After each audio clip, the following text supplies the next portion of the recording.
Hey guys, Creator Mom. So, yesterday I watched the 6th episode of the Netflix series Monsters Season 2 about Erik and Lyle Menendez.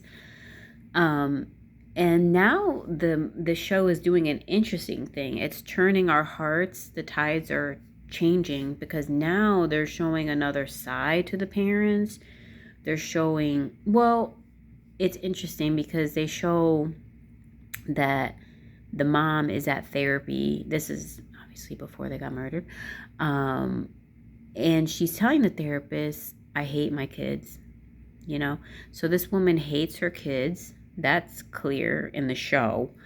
And she admits it. She hates them. She calls them psychopaths. She says they got in the way, they get in the way of her marriage. Um, she just sees them as a nuisance and wishes they were never born. So yeah, that is how she feels about her children and her boys.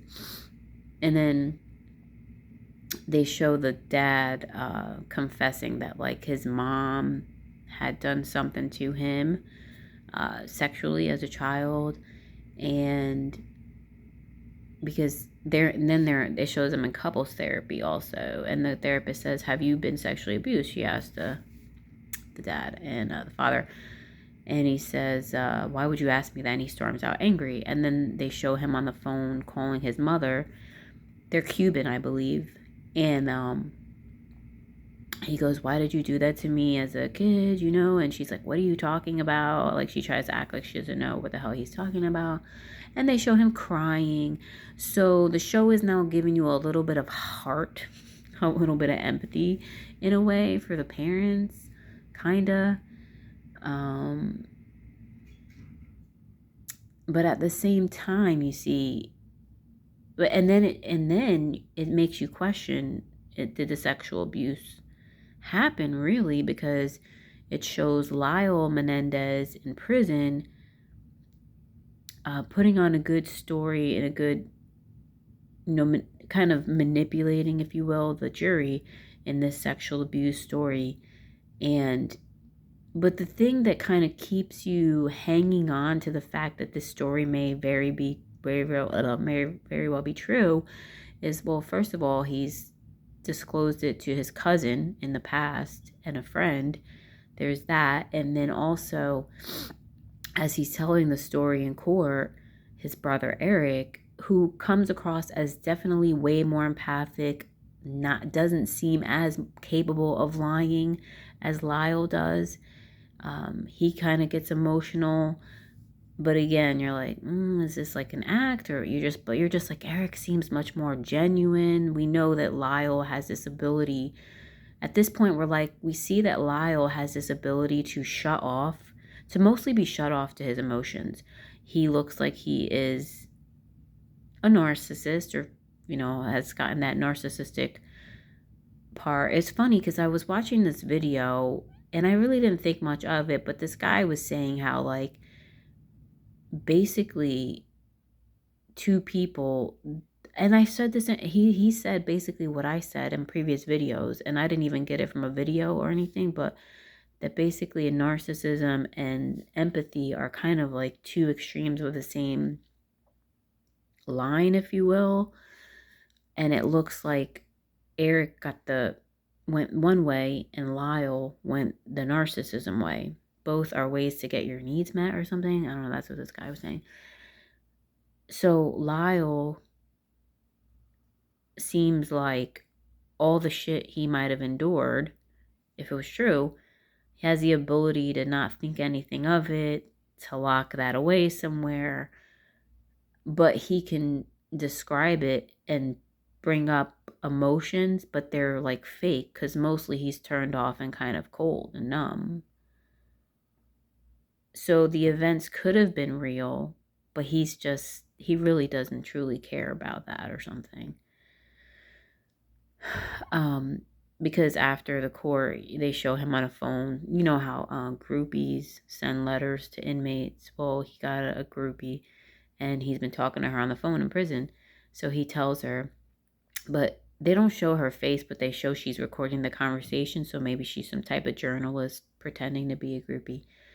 But he says, yeah, he's like, I put on a great show in the courtroom. You know what I mean? Like everyone fell for it or felt it.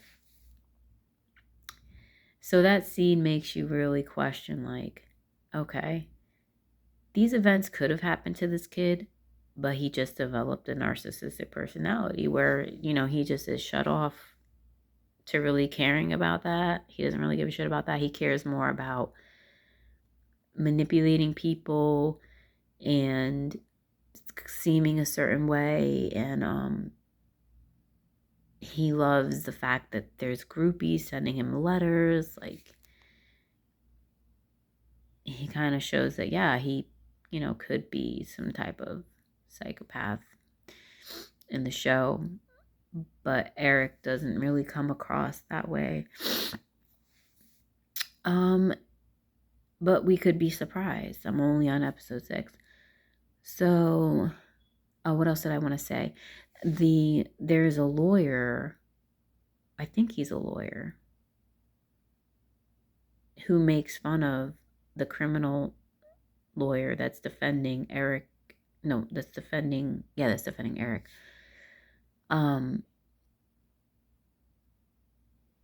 Because he doesn't, he thinks that criminal lawyers just help criminals get away with shit. Like, how could you defend somebody who commits heinous crimes, So even he was swayed by Lyle's testimony in court. And he tells the lawyer, he goes, hey, look, I have to apologize because, well, I'm sorry that kid went through all that. And he admits, though, he said, either that kid went through the most heinous, awful situation with his parents, or he's a psychopath and he really knows how to manipulate. He's like, I don't know which one is scarier. Which one of those options is scarier? I almost think the psychopath one would be scarier. Then I thought to myself, how do you know a psychopath is a psychopath when you don't know a psychopath is a psychopath, right? And I was watching this other show that kind of put forth that idea as well, because this girl was studying true crime and she thought that, studying who would fit the bill, for being the killer. And she tries to accuse this one guy just because he's a narcissist, but it wasn't it. It was the guy who she couldn't even detect was a psychopath because he was that good at making her feel sad for him, sorry for him, very good. Totally went over her head, and it was him the whole time. So, yeah. Interesting, right? Kind of makes you feel like you think you know something, but then you really don't. All right. Peace.